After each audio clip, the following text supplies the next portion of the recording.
내 아이폰이 왜 이렇게 느려졌지? 일단 여러분들이 이거 정말 궁금해하실 것 같아서 제가 여러 가지로 좀 써보고 테스트를 해봤거든요. 그래도 뭔가 제 생각보다는 조금 더 많이 떨어졌다.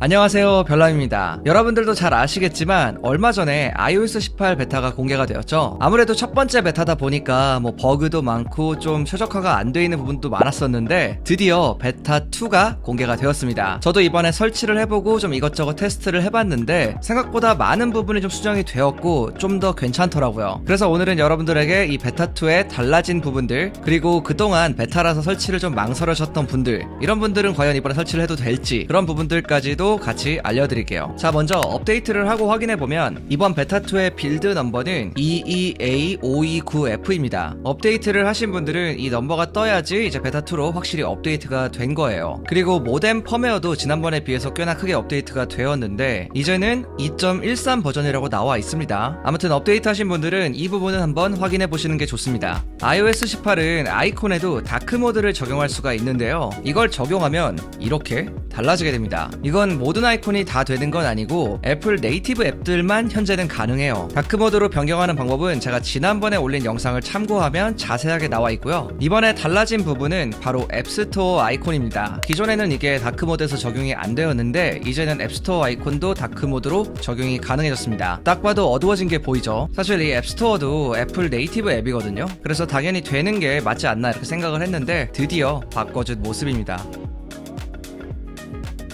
자, 방금 설명드린 아이콘 변경에 이어서 또 하나 말씀드리면 지난번에 제가 이 태양 모양 아이콘을 누르면 배경화면의 밝기가 줄어든다고 했잖아요. 기존에는 이게 다크모드랑 틴티드에서만 이 설정이 가능했는데 이제는 4가지 모드에서 전부 다 가능해졌습니다.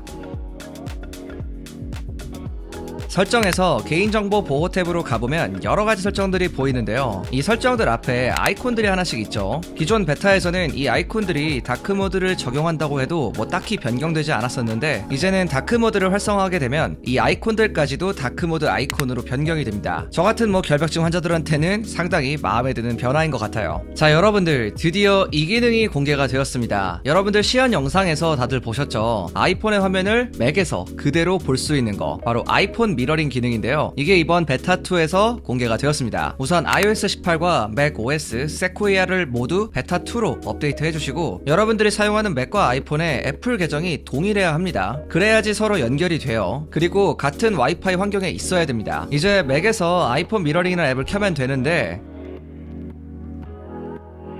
우선 이렇게 아이폰 화면이 맥북에 그대로 나오게 됩니다. 일단 여러분들이 이거 정말 궁금해하실 것 같아서 제가 여러 가지로 좀 써보고 테스트를 해봤거든요. 근데 일단은 대부분의 앱들이 잘 작동이 돼요. 진짜 맥이랑 아이폰을 같이 사용하시는 분들 있죠. 이런 분들이 사용하면 와, 이건 진짜 개꿀이다, 이거 확실하게 느낄 만큼 성능이 아주 괜찮았습니다. 그리고 그런 앱들 있잖아요. 페이스 아이디로 잠금을 해놓은 앱들, 이런 앱들 같은 경우는 비번을 쳐서 잠금을 해제하면 이 앱에 들어갈 수 있게 되어 있어요. 그리고 이게 미러링이긴 한데 동시에 사용은 안 돼요. 그러니까 맥에서 아이폰을 사용할 때 만약에 내가 아이폰을 직접 사용을 하게 되면 맥에서는 작동을 멈추게 됩니다.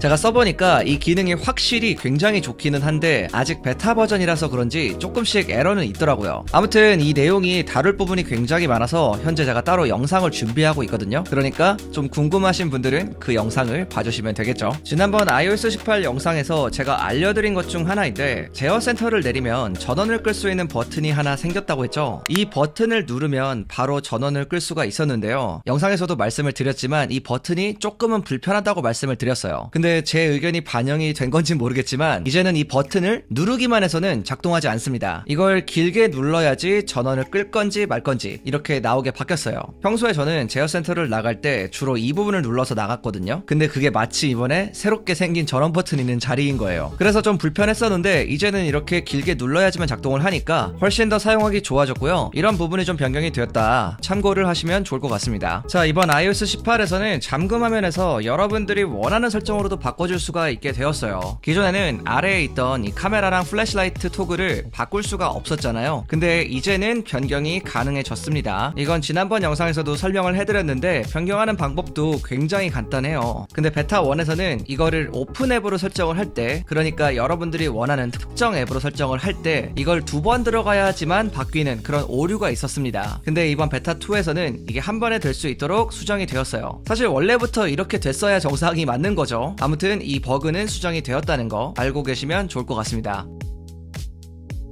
자, 이번 iOS 18 베타를 설치하고 나서 내 아이폰이 왜 이렇게 느려졌지? 하시는 분들 분명히 계실 거예요. 사실 저 같은 경우는 이 아이폰 15 프로 맥스, 그러니까 가장 고사양 모델이잖아요. 이 모델로 테스트를 해봤는데도 뭔가 기존보다는 좀 느려졌다? 약간 버벅인다? 이런 느낌을 좀 받았거든요. 그래서 뭔가 좀 이상해서 제가 벤치마크 테스트를 좀 돌려봤거든요. 그 결과 싱글코어는 2700점대, 멀티코어는 6500점대가 나왔어요. 사실 이것도 뭐 높은 점수라고 볼 수도 있는데 이전에 제가 테스트했던 스코어를 살펴보면 싱글은 2900, 멀티는 7200점대였습니다. 사실 이 벤치마크 테스트라는 게 뭐 테스트를 할 때마다 점수 차이가 조금씩 나는 편이긴 한데 그래도 뭔가 제 생각보다는 조금 더 많이 떨어졌다 이런 느낌은 좀 받았어요. 그래서 내가 사용할 때 좀 느려졌다는 느낌이 나는 게 그냥 체감상 그런 게 아니라 실제 점수로도 어느 정도 확인이 됐다고 볼 수 있는 거죠. 지금 버전이 아무래도 베타 버전이다 보니까 최적화가 좀 덜 돼서 이런 오류가 좀 있는 거라고 볼 수 있고요. 뭐 정식 버전이 나오게 되면 이렇게까지 점수 차이가 많이 나게 될 것 같지는 않은데, 근데 그래도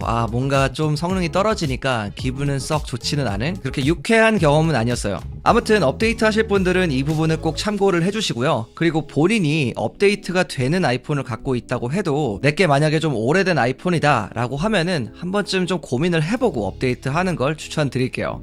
자, 오늘은 이렇게 iOS 18의 베타 2 업데이트를 해봤는데요. 여러가지로 개선된 부분도 많았고 뭐 조금 아쉬운 부분도 여전히 있는 것 같습니다. 아무래도 이번 iOS 18 자체가 워낙 큰 업데이트다 보니까 이런 소소한 문제점들도 있는 것 같고요. 아무튼 이제 몇 달 안 있으면 새로운 아이폰도 볼 수가 있을 것 같은데 거기에 올 하반기에 나온다고 하는 애플 인텔리전스까지 이번 하반기는 여러가지로 좀 굉장히 기대가 되는 것 같습니다. 아무튼 오늘 제가 준비한 내용은 여기까지고요. 지금까지 별남이었습니다. 바이.